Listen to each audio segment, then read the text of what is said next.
Welcome to the show, everybody. Trump has folded on tariffs, or has he? Maybe temporarily or not.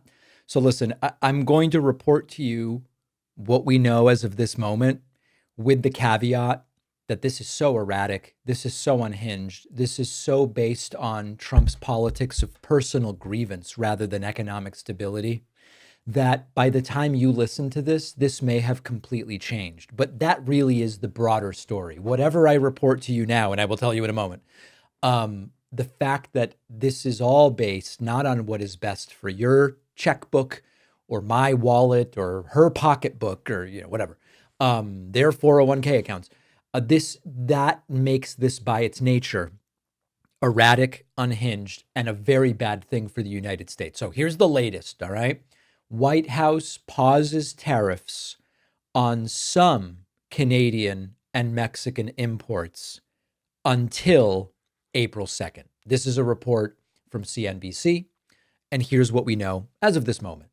Trump granted temporary tariff exemptions for Canadian and Mexican goods covered by the North American Trade Agreement, known as USMCA, until April 2nd. So temporary, only for goods covered by that agreement, and only until April 2nd.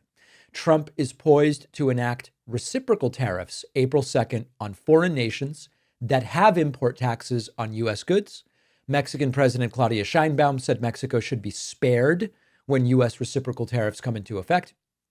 Canadian Prime Minister Justin Trudeau said his goal remains to get all tariffs removed, and his government is having discussions about possibly delaying a second wave of retaliatory tariffs against the U.S.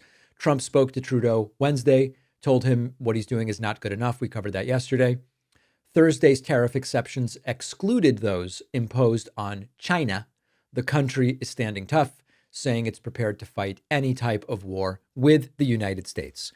If you asked me the question, what do I expect on April 3rd, the tariff situation to be? My answer is I have absolutely no damn clue.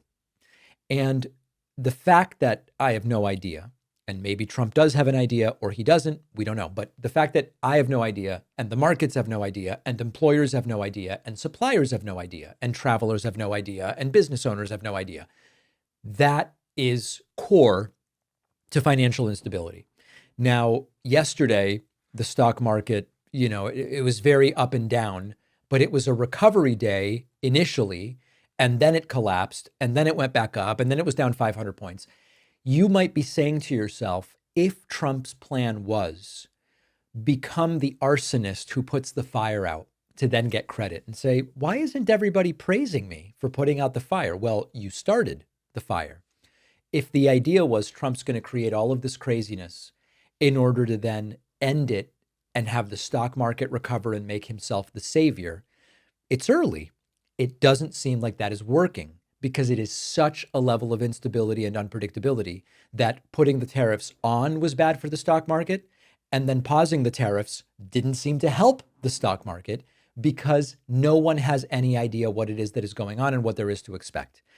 If we zoom out and go back to my idea from Wednesday, is all of this meant to hurt the economy temporarily, to allow the billionaire robber barons to come in and buy up assets cheaply to then profit on them? Even if that is the plan, and we don't know if it is, and it very well may be, even if that is the plan, it also doesn't seem as though the stock market and other markets are reacting in the way Trump would want them to react. So whatever his plan is, we don't know if he has a plan. The theme here is erratic, egomaniacal, self-centered instability.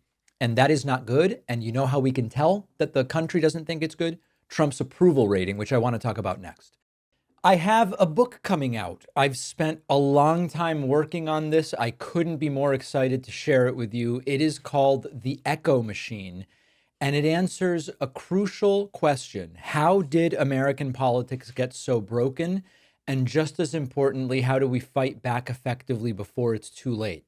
Trump back in the White House, damage piling up, an administration filled with extremists and loyalists, attacks on democratic institutions, policies hurting working people. If you've felt like you're screaming into the void and watching democracy slip away, my book, The Echo Machine, will help you make sense of what's happening and also give you an idea of what we can do about it. Go to davidpakman.com/echo or find it on Amazon, Barnes & Noble, Audible, Kindle, anywhere books, ebooks, and audiobooks are sold. You can also call any local bookstore and say, I'd like David Pakman's The Echo Machine from Beacon Press. Pre-orders make a huge difference. Please support the book at davidpakman.com/echo.